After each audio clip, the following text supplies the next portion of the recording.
Nobody is going to buy from you because you have a quota to meet. They're not going to buy from you because you have a sales goal. They're not going to buy from you because you need the money. And they're not even going to buy from you just because you're a really nice person. They're going to buy from you only because they believe that they will ultimately be better off by doing so than by not doing so. Hello and welcome to the Perpetual Traffic podcast. This is your host, Ralph Burns. I'm the founder and CEO of Tier 11, alongside Lauren E. Petrullo, the founder of Mongoose Media.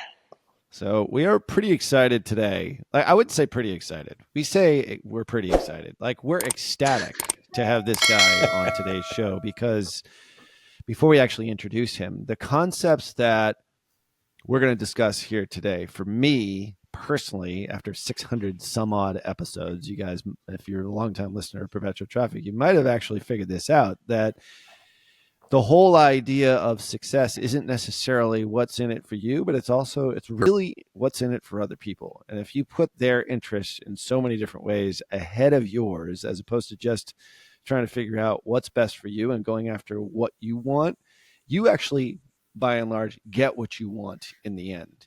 And I adopted that philosophy, and obviously our guest here today can articulate that in far more articulate terms, but that has crafted and molded everything that I've done in business. So to have Bob Burg, the author of The Go-Giver, which when I play this to my kids, they're going to laugh out loud, Bob, because I've heard this book so many times in audio form in the car and commutes and the RV trip we did years ago.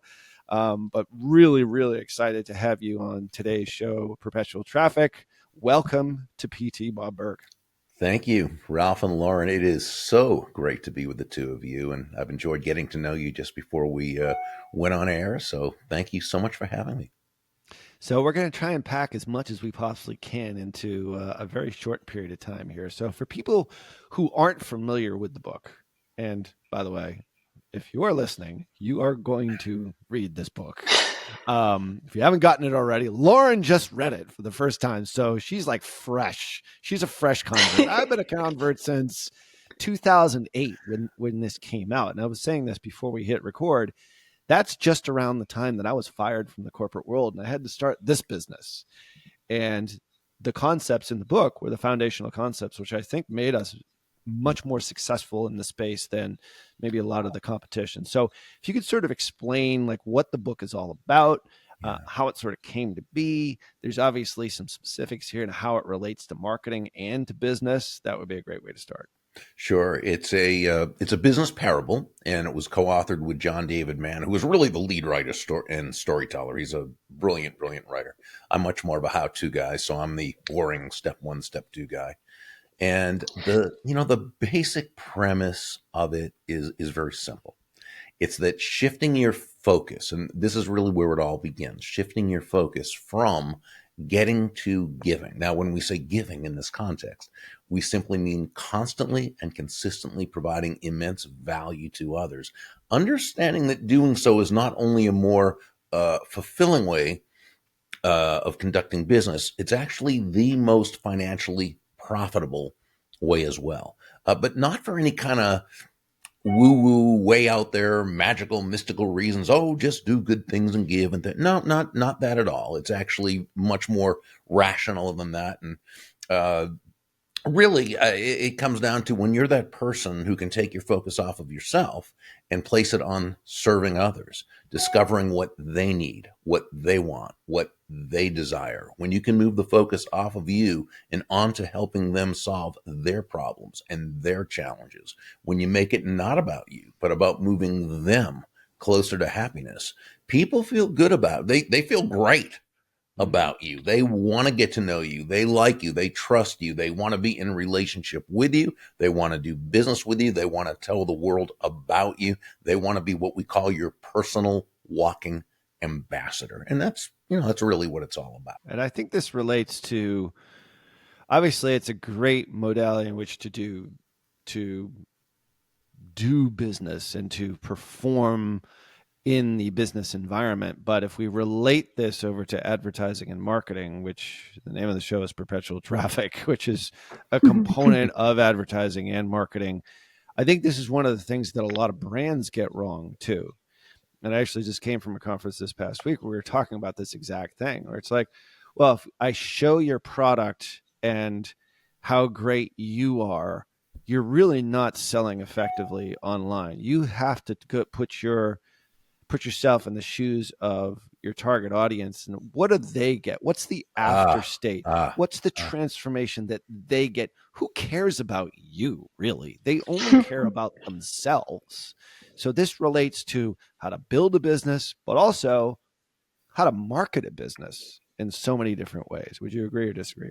Yeah, well, I love what you said because and when I used to be out there speaking, at 66 now, I don't get on any more planes, but back when I did, I would often speak at these very large sales conferences. And one of the first things I would say is nobody is going to buy from you because you have a quota to meet. Okay. They're not going to buy from you because you have a sales goal. They're not going to buy from you because you need the money. And they're not even going to buy from you just because you're a really nice person. They're going to buy from you only because they believe that they will ultimately be better off by doing so than by not doing so. And that's really the only reason we can expect or should expect anyone to do business with us, right? And so it's absolutely incumbent upon us to make it not about us, but about them. Really, the most self-interested thing we could do is place our self-interest to the side and make it about and communicate that it is about them. So I'm 100% in agreement with you. Well, seeing how Lauren just read the book and, is now created, a text group as well as probably a Slack channel specifically around your book. Stratospheric success.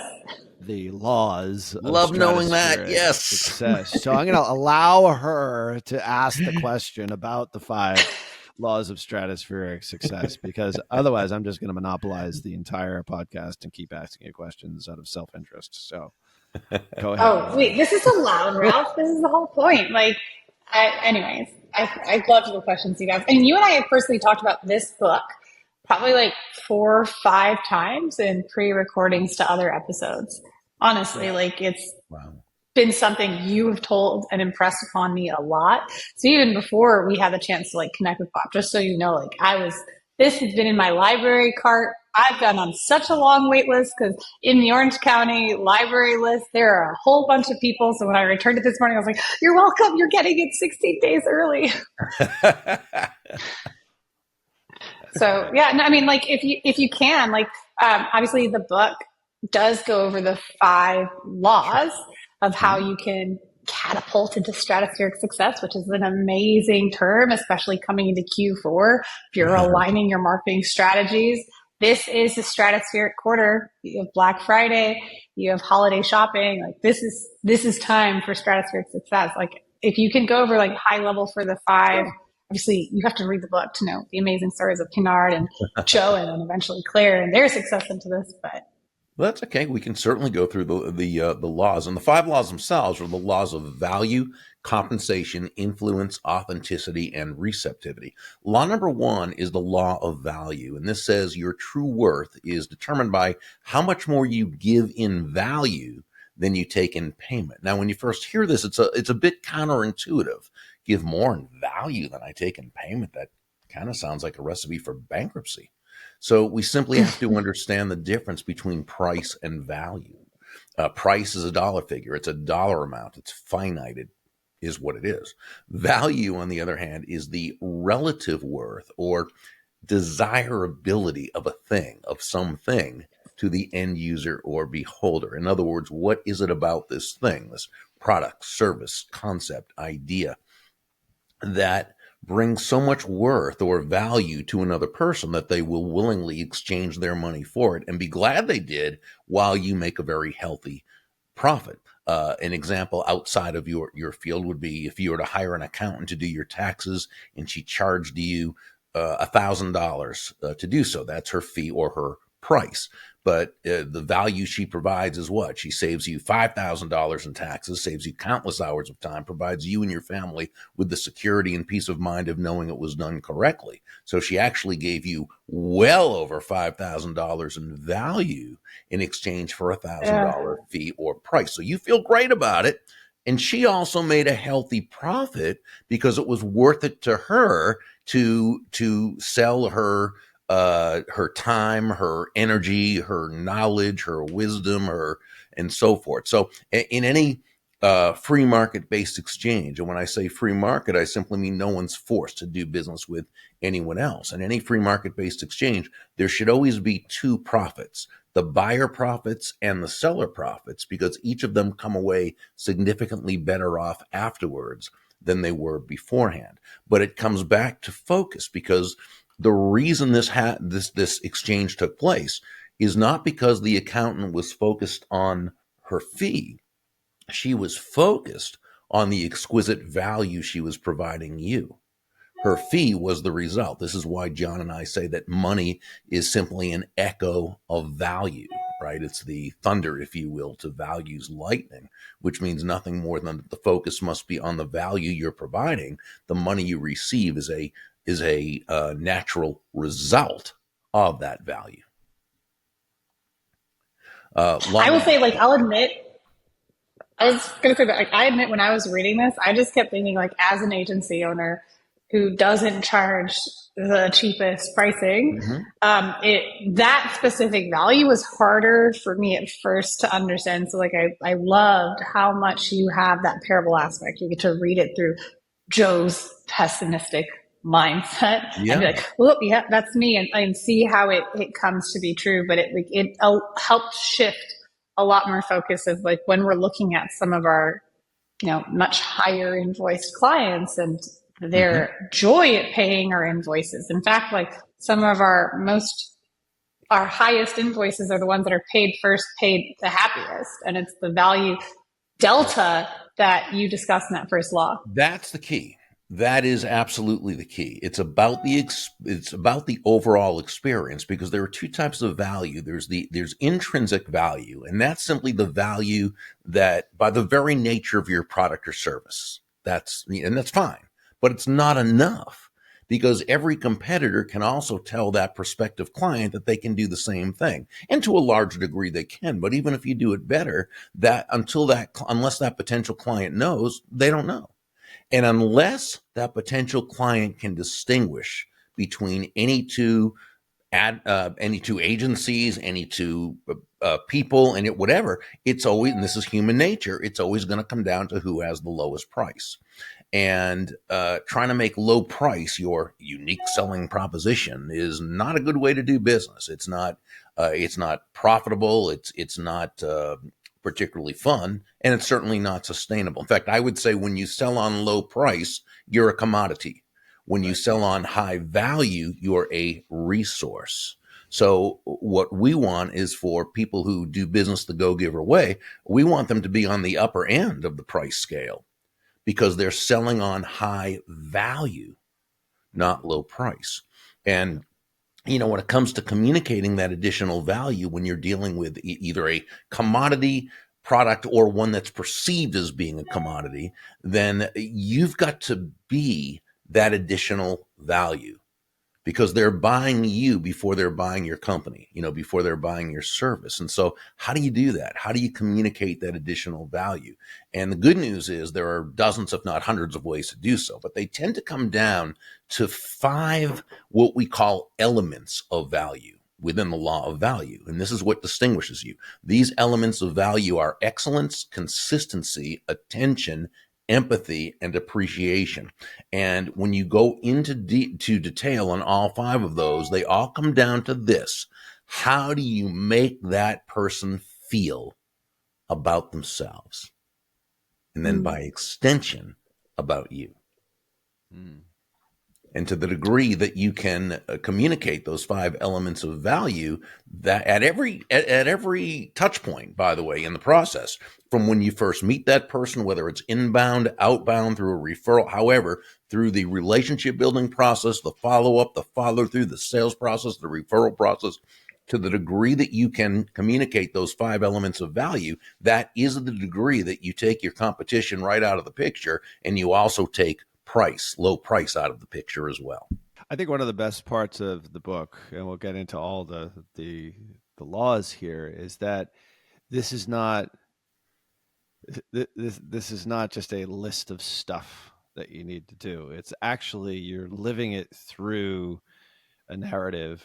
You're living it through an allegory, through Joe and Pindar and Rachel and all these characters that you just get to know and understand. And obviously Pindar is the sort of the guide, he's the Obi-Wan, he's the Yoda, I was going for Sherpa. You went for Star Wars. I went for the Star Wars analogy, but it makes all these concepts, everything that you're talking about, like we're not talking about it in a story format. So if you're listening to this, you're like, yeah, that sounds great. The book actually does it in a much more refined way so that it's much more like, that's why I played it for my kids. Like everybody gets stories. It's much more funner. Yeah, it's more fun that way. I mean, I always loved that about the 1 Minute Manager. Like it was a story. I'm like, oh, this is like that. It's great. Yeah. And that's when it really got through. And you really started to sort of understand this because he didn't get it at first. And like most of the folks that are listening to the show, they're like, yeah, okay, I'm still in this for myself. It's like, well, you're in it for yourself if you actually serve others and you provide greater value than what your price is. And that's really where, a lot of our agency owner listeners or business owners and VPs of marketing are really at right now. So into that comes the compensation, the law of compensation. So can you explain that one, which is obviously a good tie-in from law number 1? Yeah, this one says that your income is determined by how many people you serve and how well you serve them. So where law number 1 says to give more in value than you take in payment, law number 2 tells us that the more people whose lives you touch with the exceptional value you provide, the more money with which you'll be rewarded. In this part of the book, the mentor in this part, Nicole Martin, the CEO, she shares with Joe that the law of value, as important as it is, that's the foundational principle, that represents your potential income. But it's the law of compensation that represents your actual income because it's all about impact. How many people's lives, directly or indirectly, do you impact? And that's what makes it happen. So you could say, law number 1, exceptional value, plus law number 2, exceptional reach, is what equals very high compensation. And just like the accountant we talked about, if you're her client, the chances are you feel great about her. You would do business with her again, and you'd refer her to others. So, and her other clients feel the same way. So our accountant is very quickly amassing that army of personal walking ambassadors. And as she continues to add exceptional value to the lives of more and more people, her income will continue to grow and grow. That's why we're such advocates of a referral-based business, because that allows you to touch more people's lives a lot quicker. Yeah, this is a conversation that I always get into with my wife. She's like, well, we're doing well. It's like, why do you want to keep growing? And it relates to the law of compensation to a certain degree, because, everyone I have monetary goals, but at the end of the day, it really comes back to maybe law number 3 for me, which is influence. Because if you're doing law of value and you're increasing compensation, that means your influence is actually growing. Yeah. And I almost look at it in the reverse. It's like I'm more interested in influencing as many people as I possibly can. And so doing that means my compensation grows. That's true. So, yeah. So like they're interrelated, but maybe talk about the law of influence, because I think that's one of the reasons why a lot of folks do actually want to build businesses as opposed to just staying stagnant. Most of the people that are listening to the show, the reason why they're listening to us is because they want to grow. And they want to make more money, obviously. But at the end of the day, like from my agency, we help purpose-driven businesses achieve their vision. And the more we can do that, like the world actually becomes a better place, because we're very, very picky about like who we work with. So influence is huge for me. So can you talk a little bit more about the law of influence? Sure. The law of influence says that your influence is determined by how abundantly you place other people's interests first. Now, again, this sounds counterproductive at best and maybe even Pollyanna-ish at worst. But then you think about it, the greatest leaders, top influencers, most sustainably financially successful people, this is how they run their lives and conduct their businesses. They're always looking out for that other person's interest. Now, I do want to qualify this, if I may, because it can be very easily misunderstood. I think it's really important. When we say place the other person's interest first, we certainly don't mean you should be anyone's doormat or a martyr or self-sacrificial, and absolutely not at all. Super it's important. Simply understanding, as Joe, the protege in the story, learned from several of the mentors, and we were talking about it a little bit earlier, the golden rule of business is that all things being equal, people will do business with and refer business to those people they know, like, and trust. And there's no faster, more powerful, or more effective way to elicit those feelings toward you in others than by genuinely moving from that I focus or me focus to that other focus, or as Sam, one of the mentors in the story, advised Joe, making your win all about the other person's win. Yeah. And if you think about just normal human interactions, I mean, you hang around with your friends, like you have friends because they make you feel good about yourself, right? Yeah. Wait, Ralph, you do have friends? I thought you said Robbie and I were your only friends. Well, you're my most important friends. There we go. Yeah. But no, like I have Lauren on this podcast because she makes me feel smart. So, and it's fun. So it's wait, that can be taken a very different way. I make you feel smart because every time we speak, you feel smarter. Well, we bring each other up. It's, there we for go. the record, I feel honored just to be in the same room with you guys, the same virtual room right now. Now we're even smarter with you here. So, so law of influence for sure. So the next one is super important. Like you have to be able to do this.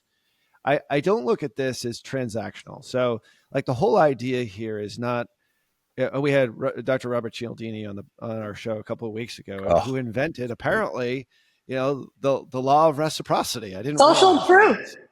I was like that and social proof. And social proof. Yeah. I think his book, which he updated in, I think 2019, maybe, 2018. is absolutely so brilliant. So brilliant. So brilliant. You can just go through this and go to any page and you see exactly what you need to see. And I recommend everyone in business, everyone just in life, to pick up his book and to really study it, go through it. Oh yeah, it's tremendous. But your book was good too. Yeah. I just want to go over the disclaimer part of for those that are listening to oh my gosh, I'm not a business book person. And if that's you, that was 100% me. Ralph knows it. My Goodreads shows 60 romantasy books year to date. Nonfiction, not my general genre. And the way it's crazy. This, it's okay. If that's you, I'm with you. If that's not you, judge me all you want. That's fine. I love my books. But the parable setup was really good because in Value and Compensation, I was very much like Joe. I was looking through it and I got to read the book from his lens as it was storytelling in a fictitious kind of way without it feeling like there are fairies and werewolves about, right? And then going into laws 4 and 5, honestly, those were the ones that hit the most for me because of I wouldn't be where it was. And even today, without you, Ralph, and Cossum having the chance to co-host with you, that leads into Law 5 of reciprocity. But in the authenticity, I think anyone that's listening to this podcast, this 4th law, I think is so applicable now more than ever because you have so many people entering the marketplace. There's so much more competition. And the way to stand out is really by following this 4th law. Yeah. Which Bob will explain better than I will. Yeah, just to finish that thought, it's not transactional, meaning I'm doing this because I want to get something. It's hey, you do me a favor, like The Godfather. He gives the favor, and then at some point in time, you're going to be called upon. That's not how you need to look at it. Don't look at it as transaction. Consider until that time. That's perfect. There's no chit.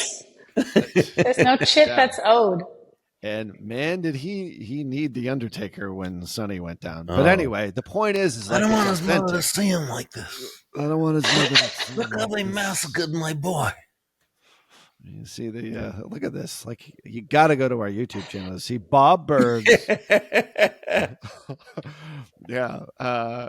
Godfather impersonation. So anyway, so getting into law of authenticity, like that's not what we're talking about here. Yeah, and that's one of the big points here. So. Yeah, so the law of authenticity says the most valuable gift you have to offer is yourself. And in this part of the story, Deborah Davenport shared that one of the greatest lessons she learned was that all the skills in the world, the sales skills, technical skills, people skills, as important as they are, and they are all very, very important, they're also all for naught if you don't come at it from your true, authentic core. But when you do, when you show up as yourself day after day, week after week, month after month, people feel very comfortable with you, and they also feel very safe with you. And why wouldn't they? They know who they're getting, and that's so important. And Dr. Cialdini talks about that in his law of consistency, that we not only do we want to be and appear to be consistent to others, but we demand it in those that we trust. If we're going to trust them. So when you're authentic and you're showing up as yourself, that's key. Now, that said, I want to share just a thought about this, if I may. And this might be just since the advent or since social media has really taken hold.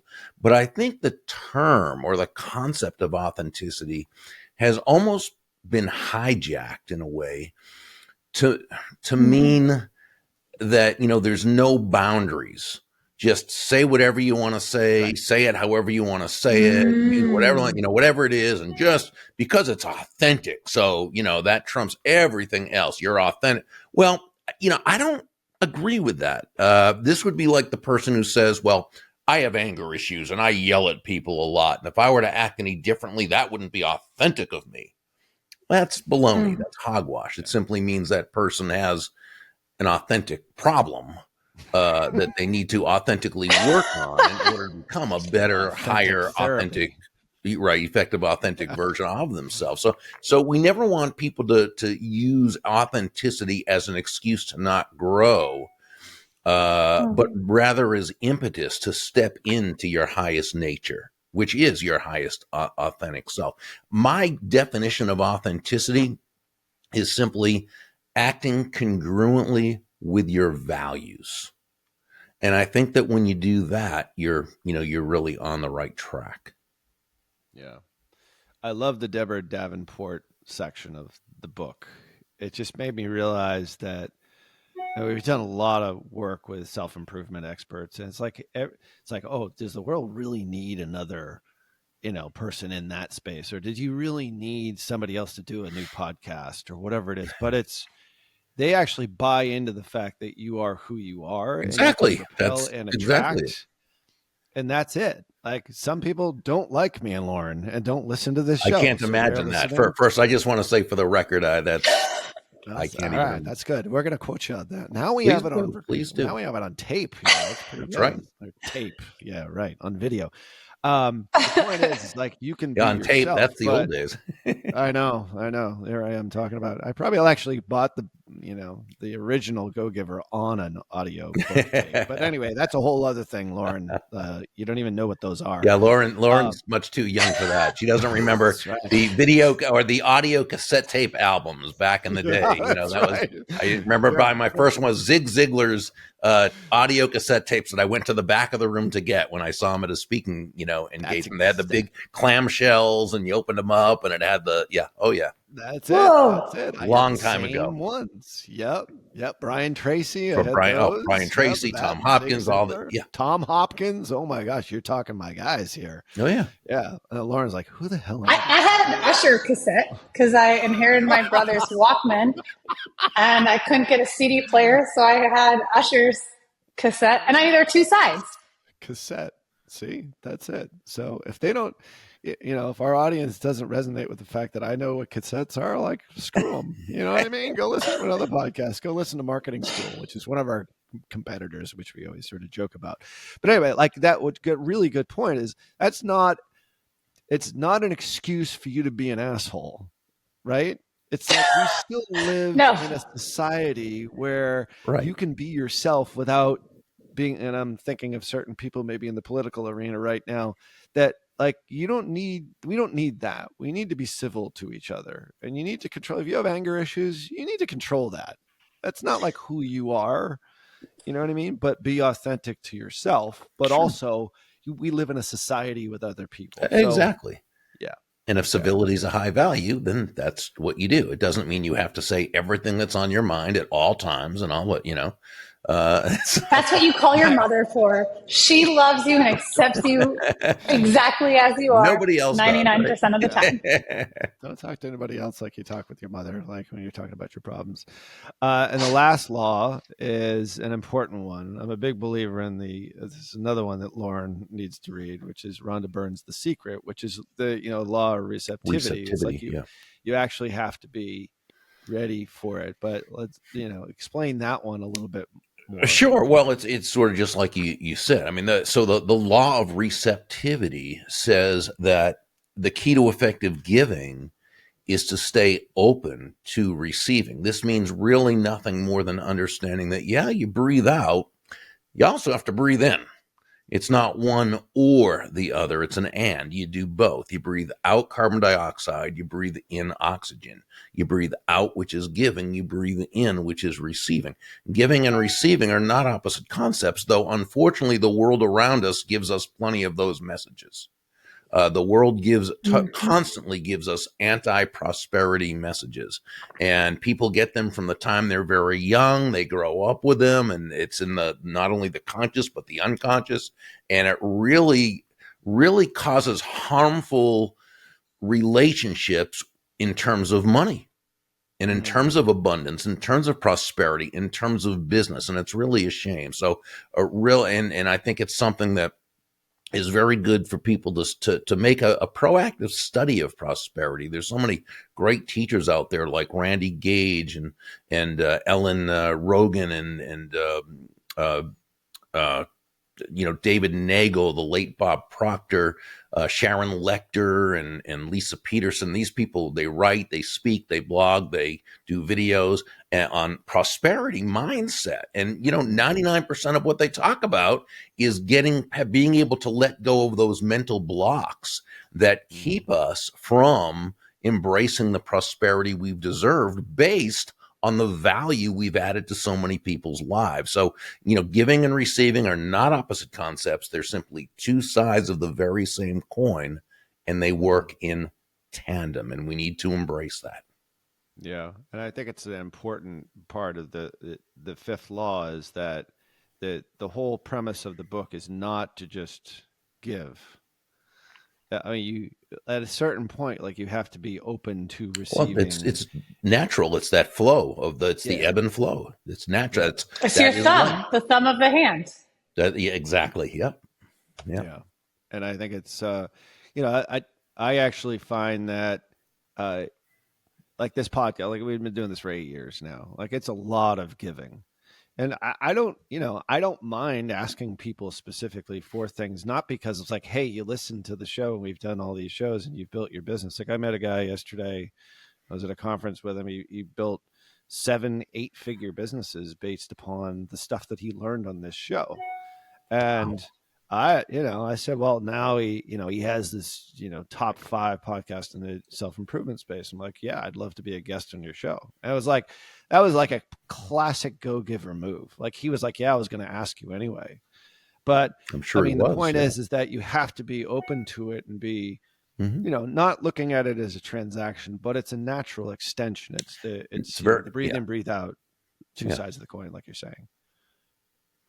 Yeah. So, well, this has been tremendous. I know, we could talk a lot on this and for hours, but there is time that is a constrained resource. Where can people find you? Obviously the book, we'll leave a link to all your books, but where can people connect with you and what are you doing these days that might be able to help people that engage with you a little bit further? Yeah, the easiest thing to do is just go to Burg, BURG.com. And while they're there, they can subscribe to the my daily impact email, which is a brief message I send out Monday through Friday mornings. There's also, if they go to where it says books, they can look at they can find the whole Go Giver series and some of my other books, and they can download a chapter so they can read it first and see if they like it. And then they can click through to Amazon or wherever they'd like. So yeah, I would just say come to Burg.co. We also have the Go Giver Academy that is there. We have opened up what we call the Success Vault of all my online learning programs. So yeah, there's a bunch of fun stuff there. That's tremendous. That's a damn good URL, by the way. Burg. Thanks. That's a benefit of being old. Wow. That's a benefit of being old. Yeah. You got it way back. Yeah. Well, meanwhile, I'm Lauren E. Petrullo because I was not first. I'm married into my last name. So, all right, Lauren Petrullo, you own all those handles. There's a lot. Do you know a Laura Petrullo? She's a leadership speaker. I actually haven't been in touch with her for a few years now, but used to see her on Twitter all the time. But she's very big in the leadership space. I know she wrote for Harvard Business Review and some of those. So when I first heard your name, I didn't know if there was a relationship there at all. So maybe it would be maybe. Oh well, I'm about to make one. Yeah. Yeah. Just by name alone. I'm about to make one. Yeah. They can make it happen. New besties. I mean, I'm just going to follow past advice and just be like, hey, hello. Could be a distant relative of your husband. You never know. You never know. Absolutely. Getting Lauren to subscribe to HBR is my next project. But anyway, we'll leave that for a secondary thing. I'll subscribe if you subscribe to one of my other ones. Two can play this game, Ralph. Romance novels. Yeah. I think she said romantasy or something. Was that something romance and fantasy or something? I never knew that was is that a genre? Yes, and you could go even deeper. The subgenre is all that within the Omegaverse. I'm really, really letting people know what I read right now. We're going deep down the rabbit hole here, Bob. Well, great to have you on here, and appreciate you making the time. And like I said, one of my this has been a good month of Perpetual Traffic. Now we just need Ken Blanchard on to do the trio. Between that, he's still going strong. I still see posts every once in a while from him, and he's great. Just what a fantastic leader. Yeah, tremendous. So we can't recommend the Go Giver and the Go Giver series highly enough. We'll obviously leave links in the show notes for that. Make sure that you do subscribe and leave a rating wherever you listen to podcasts. Go back and listen to the previous podcasts. You can even see, Bob doing his Godfather impersonation if you go over to perpetualtraffic.com/YouTube. And all resources and show notes are at perpetualtraffic.com, of course. So on behalf of my awesome co-host, Lauren Petrullo. Ciao. From Barcelona. And thank you, Bob Burg, once again.